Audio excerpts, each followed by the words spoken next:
he gave me his Facebook password. His Facebook was linked to Instagram, so that my boyfriend at that time was chatting with sugar babies, benefactors, less than 1 month into the relationship. Before I even stepped into his life, he already had a rotation. 1, 2, 3, 4.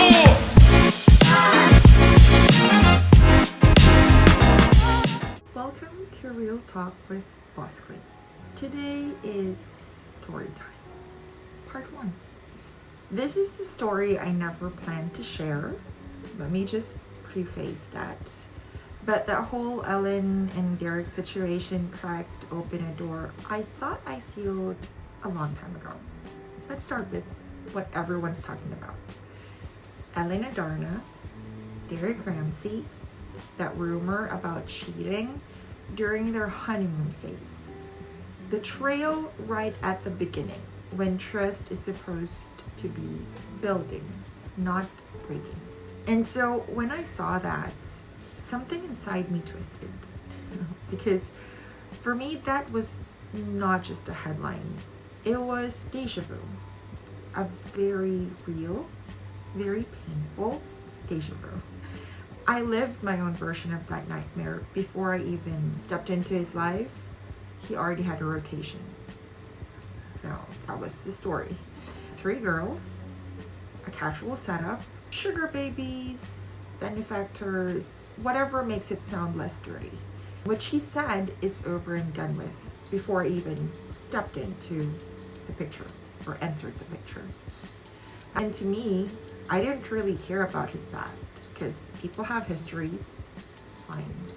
Everybody has their own past, checkered. I'm not judgmental. But what I do require is transparency, honesty, clean intentions. And even that, he could not give me in less than 1 month into the relationship. Here's where everything unraveled. We were having our high school Christmas reunion at my house. One of my ex-classmates, let's call him Rob. So Rob casually mentioned a girl's name. I forgot the girl's name actually. And said that my boyfriend at that time was chatting with the supposed girl. This girl happened to be Rob's coworker. Apparently this happened because my in-relationship status with my then boyfriend, this girl saw it and then told Rob that, hey, tell your friend to be careful because this guy is chatting with me. So first red flag. But I don't know, I tried to not really consider it because to me, it wasn't really a red flag at the time. It was just a yellow flag. Big mistake. That was the first big mistake, actually. And so I was like, that's fine. So I asked him about it and he said that he doesn't know the girl. So he denied everything.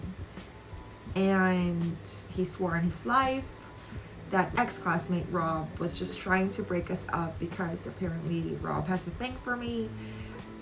That part, let's just say, partly maybe true to an extent, but not to the point of hurting my feelings to get what he wants.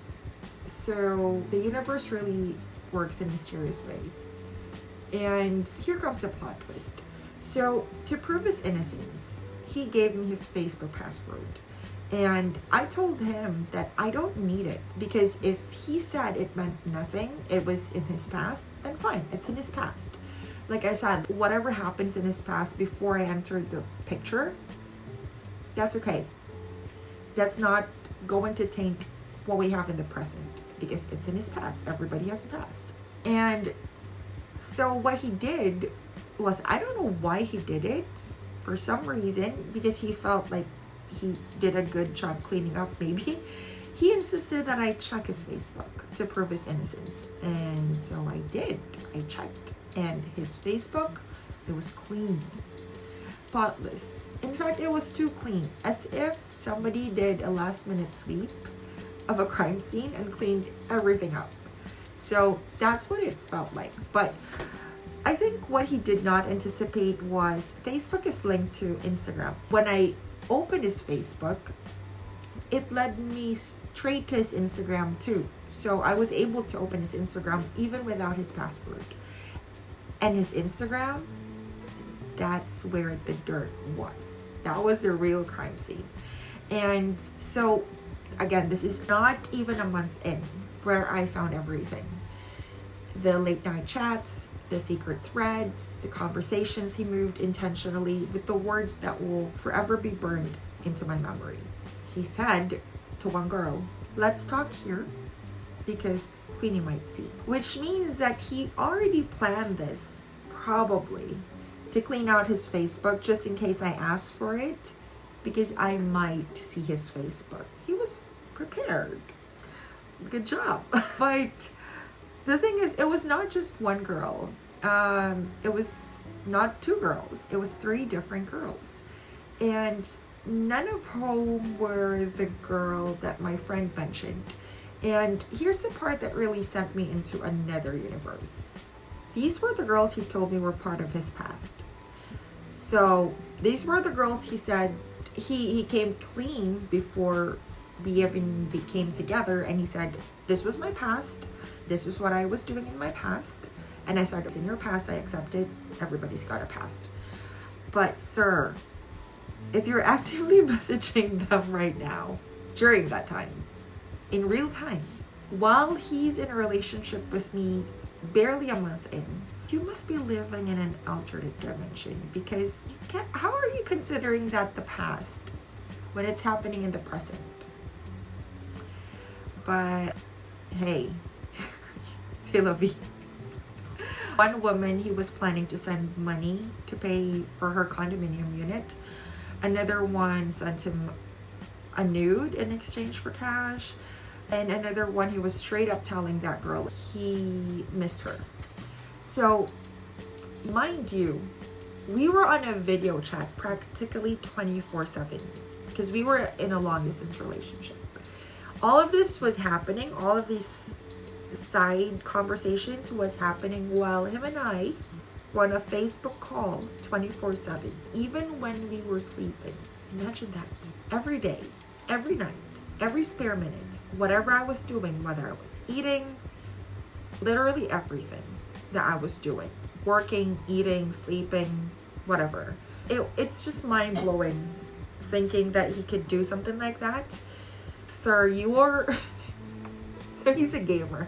And I'm like, you're literally completing multiple side quests on Instagram right now, but while your Facebook is clean and while you're on a video call with me. Props to him. Gamers, right? Well, all of that I've uncovered in one moment, it was because of one name, less than a month in. And the funny thing is, the name that was mentioned to me is not even part of the mix. And I remember exactly what I told him. I said, if you want to be with those girls, then be with them. Because I will never compete with anyone. I'm pretty secure of where I stand in my life. I don't fight for a position in anyone's life. I don't fight for somebody's loyalty. If I'm not your clear choice, then I'm not your choice at all. But he insisted that they meant nothing. He was just closing the chapter. And I'm like, sir, how many chapters are we talking about here? How thick is this book? Are you writing a novel? Is this a trilogy?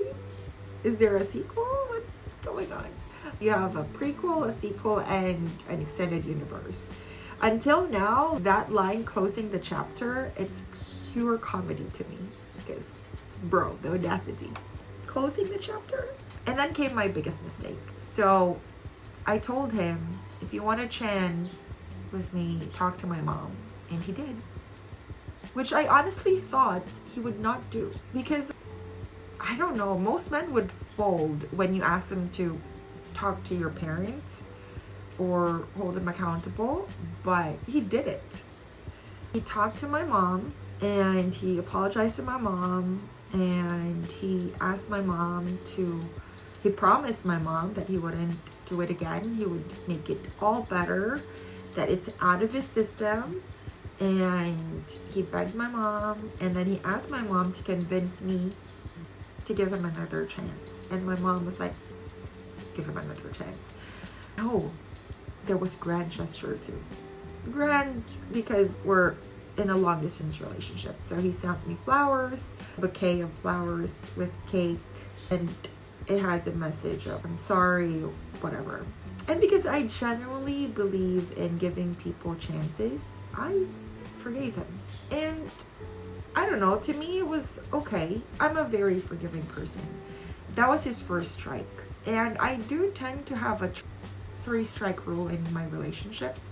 He used one before the relationship even had a chance to breathe. And the rest, I wasn't even deeply invested in the relationship yet because it's just less than a month in. So I think that's why I'm still very forgiving at that point, because it's like very fresh, very new. It was just a month in. I really genuinely thought he deserved another chance. I thought that he was trying. I thought sincerity meant something, which is, in hindsight, a big mistake right now. Looking back at everything, huge effing mistake.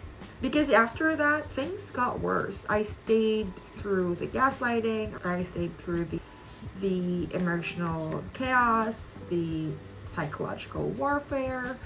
I stayed until my body shut down. It was very hard for me to function during that relationship. My body carried the weight. I gained so much weight from the stress of it all, stress eating. I felt nauseous most of the time. I was shaking. I was trembling at the memory of the secrets that was coming to light that I never even asked to uncover. I don't know if other people are like this, but here's the truth that people don't really expect, I think. My breaking point, it's never loud. I don't fight. I don't scream. I don't make dramatic exits. My breaking point is silence. If you can consider leaving a group chat a dramatic exit, maybe it is a dramatic exit. But to me, that's not really considered a dramatic exit. When I'm done with people, I just take my energy back and be silent. Because the most dangerous version of me, it's not the one who yells. It's not the one who cries. It's not the one who tries to understand or asks for a reason. It's the one who goes still, cold, detached, unreachable, emotionless, untouchable. And I watch everything with perfect clarity when that happens. Because usually when I'm still invested in a relationship or in a friendship, I have rose-colored glasses. So I see the beauty in people. I like to see people's hearts. And so when I'm confronted with the fact that this person is actually not a good person, or this person is actually not for me, or is just gonna drag me down, that's when the switch flips. When I stop arguing, I'm done. When I stop explaining, I'm gone. When I stop reacting, I become someone else entirely. Because there are instances where I would ask for an explanation, or I would explain my side too. If I feel like I did something wrong, I would try to explain my side. But when I am met with a person who is adamant in misunderstanding me, or I feel like the relationship is not going to go anywhere, I become emotionless, unbothered, untouchable. And that silent, unreachable version of me, I think that's the woman people never really see coming. Because it's a complete switch up. They would only realize that I'm not invested in the relationship anymore because I've already walked out the door. So this is Real Talk with Boss Queen. And listen closely. Everything that you heard today is just part 1. Part 2 is where the real story begins. So trust me, you're gonna want to watch the next chapter. Bye.